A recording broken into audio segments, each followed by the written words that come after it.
पिछले कई दिनों से चाइना और भारत के बॉर्डर के ऊपर बहुत ज़्यादा तनावपूर्ण स्थिति जो है वो बढ़ती जा रही है।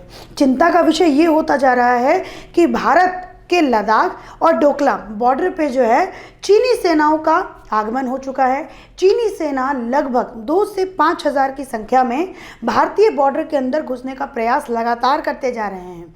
और तो और मैं आपको ये भी बताना चाहूँगी कि चीन की तरफ से ये इशारा दिया जा चुका है कि डोकलाम के बाद जो 2017 में डोकलाम के ऊपर भारत और चीन के बीच में लड़ाई हुई थी, एक युद्ध हुआ था, उससे बड़ा युद्ध जो है वो अब 2020 में होने वाला है। ये चीन ने एक इशारा दिया है।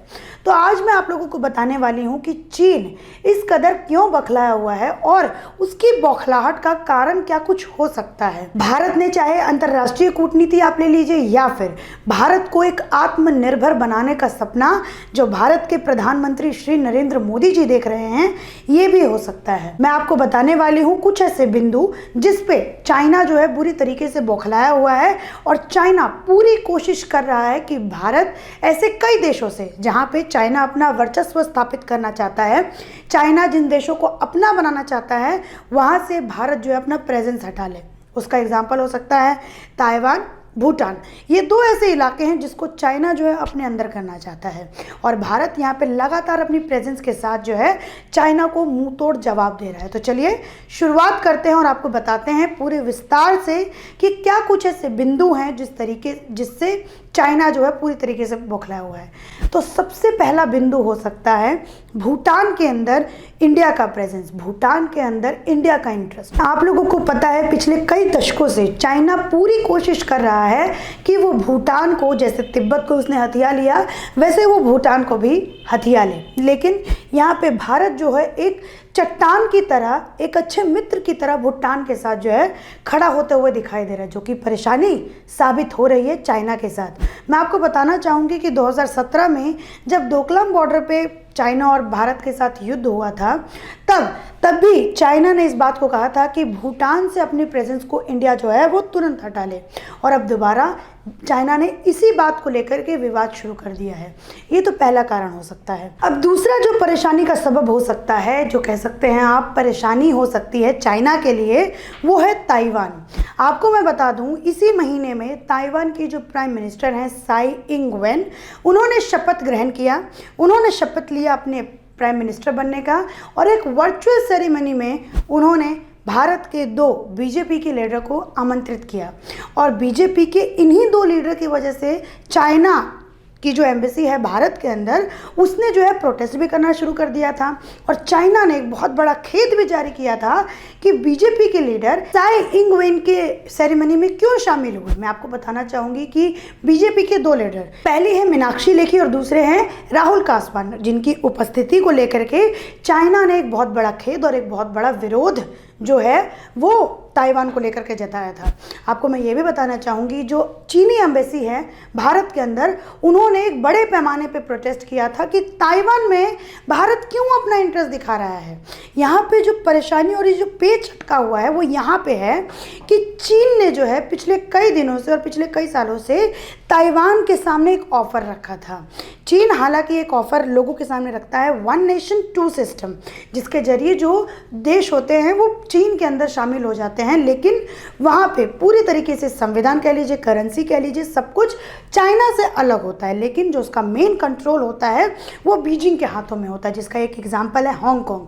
तो इसी के तहत चाइना ने भी ताइवान को ये ऑफ़र दिया था, जिसको ताइवान जो एक छोटा सा देश होने के बावजूद चीन के इस ऑफ़र को उसने सिरे से नकार दिया, और ये बात परेशानी के सबब हो चुका है चाइना के लिए। लेकिन यहाँ पे समझने वाली बात यह है कि ताइवान जो इतना छोटा सा शहर है और चीन के पास में भी है, लेकिन फिर भी उसने चीन के इतने बड़े प्रस्ताव को कैसे नकार दिया। वो किसके सपोर्ट और किसका बैकबोन लेकर के जो है ताइवान ने इतना बड़ा फैसला किया। तो यहाँ पे ऐसा हो सकता है कि बैकबोन ताइवान का भारत की जो गवर्नमेंट है, बीजेपी गवर्नमेंट, ये साबित हो रही हो। अब तीसरा और सबसे जो महत्वपूर्ण चिंता हो सकता है चीन के लिए, वो है बॉर्डर पे बनाई जाने वाली सड़कें। आपको मैं बताना चाहूँगी कि जब से बीजेपी गवर्नमेंट आई है तब से ही सड़कों का जो निर्माण है वो बहुत तेज़ी से होने लगा है और बहुत ही अच्छी तरीके से होने लगा है। मैं आपको एक डेटा बताती हूँ। जब 1997 में एक बैठक बैठी थी, जब उन्होंने बताया था कि कम से कम 73 रोड बनानी जानी चाहिए, किसके और किसके बीच में, भारत और चीन के बॉर्डर के बीच में जो है कम से कम 73 रोड का निर्माण होना चाहिए। किस लिए?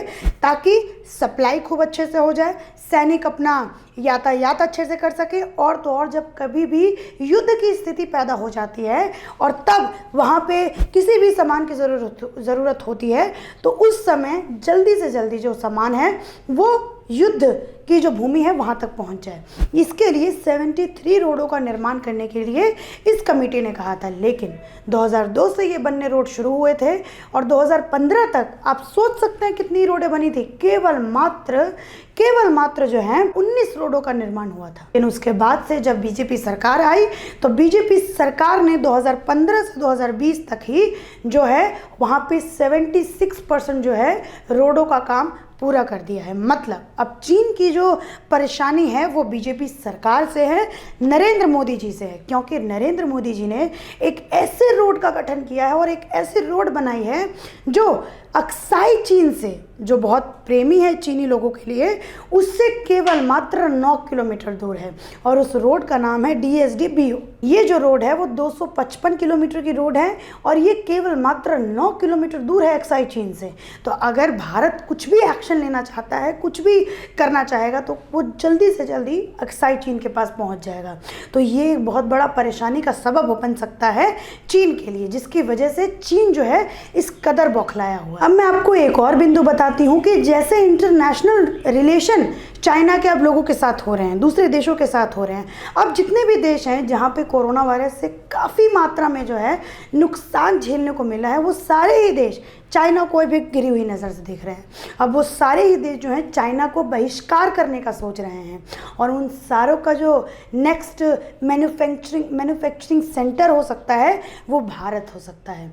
तो इस वजह से भी चाइना जो है पूरी तरीके से भारत से बौखलाया हुआ है और भारत के अंदर एक युद्ध की स्थिति पैदा करना चाहता है, ताकि इंटरनेशनल लेवल पे देशों को ये संदेश मिले कि भारत में तो युद्ध चल रहा है, यहाँ पे अगर हम अपनी कंपनी को स्थापित करते हैं तो बहुत बड़ा नुकसान झेलने को मिल सकता है। तो इसलिए भी चाइना जो है यहाँ पे युद्ध की परिस्थिति पैदा करने के बारे में सोच रहा है। आपको मैं एक बात बताना चाहूँगी कि पिछले ही वीडियो में मैंने आपको बताया था कि किस तरीके से जर्मनी की जूता बनाने वाली कंपनी जो है वो एक भारी मात्रा के इन्वेस्टमेंट के साथ 110 करोड़ के इन्वेस्टमेंट के साथ जो है अपने प्लांट को चाइना से उखाड़ करके यूपी में बसाता है।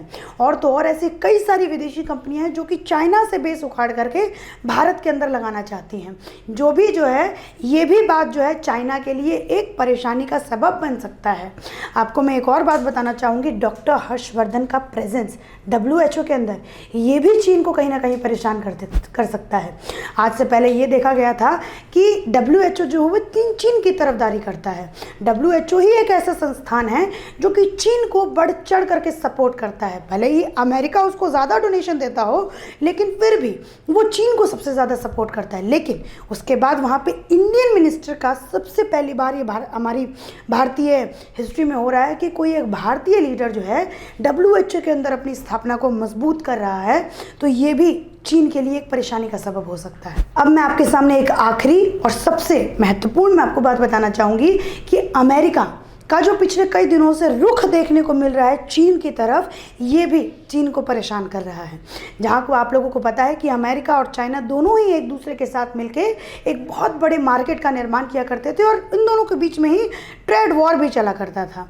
ये दोनों ही आपस के जो मार्केट हैं इनको इस्तेमाल किया करते थे। अमेरिका का जो खुला बाज़ार है वो चाइना के इस्तेमाल में आता था। लेकिन अब कोरोना वायरस का सबसे बड़ा जो घातक प्रहार है वो अमेरिका के अंदर ही देखा गया है। तो इसने जो है चाइना को बुरी नज़र से देखने के लिए अमेरिका को पूरी तरीके से मजबूर कर दिया है और अमेरिका पूरी तरीके से चाइना को दुनिया भर में बदनाम करना चाहता है और भारत का पुरजोर सपोर्ट कर रहा है। तो इस वजह से भी चाइना जो है पूरी तरीके से बौखलाया हुआ है और भारत के अंदर युद्ध जैसी स्थिति को पैदा करना चाहता है। लेकिन मुद्दे की बात यहाँ पे ये है कि भारतीय सेना भी अब पीछे नहीं रह रही है। भारतीय सेना भी अब चीनी सेनाओं को मुंह तोड़ जवाब दे रही है, फिर चाहे वो बॉर्डर पे हो, फिर चाहे वो उनके बॉर्डर के अंदर जाकर के उनके सैनिकों को मारने की बात हो। ये सारी ही बात जो है वो भारतीय सेना पूरी दमखम के साथ कर रही है। अब ये वो 1965 की भारतीय सेना नहीं है कि जब चीन ने हमें बुरी तरीके से हराया था। अब ये वो भारतीय सेना है जो चीन के सिपाहियों का भी किस तरीके से जलील कर उनको घुटने पे कैसे लाना होता है, ये हमारी भारतीय सेना को, या फिर आपके लिए इस दशक की जो भारतीय सेना है उसको खूब अच्छे से आता है। तो इसीलिए चीनी जितनी भी ताकतें हैं वो अब जो है भारत पे अपना वर्चस्व हासिल कभी भी नहीं कर पाएंगी।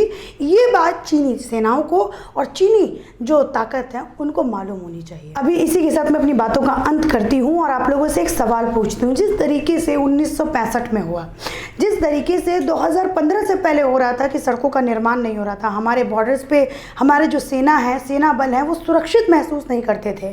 कोई भी सेना आकर के उनके साथ कुछ भी करके चला जाता था। जिस तरीके से आज ये हमें बदलाव देखने को मिल रहा है, इसका सबसे बड़ा श्रेय किसको जाता है, कमेंट सेक्शन में जाके हमें ज़रूर से ज़रूर बताएं। बहरहाल अगर आप लोगों को ये वीडियो अच्छा लगा हो तो इसको लाइक कीजिएगा। राजधर्म पे और वीडियो देखना चाहते हैं तो राजधर्म को सब्सक्राइब करना ना भूलें। और तो और अगर आप राजधर्म को ट्विटर पे, फेसबुक, इंस्टाग्राम तीनों पे फॉलो करना चाहते हैं तो डिस्क्रिप्शन बॉक्स में लिंक दिया हुआ है, जाइए और फॉलो कीजिए। धन्यवाद।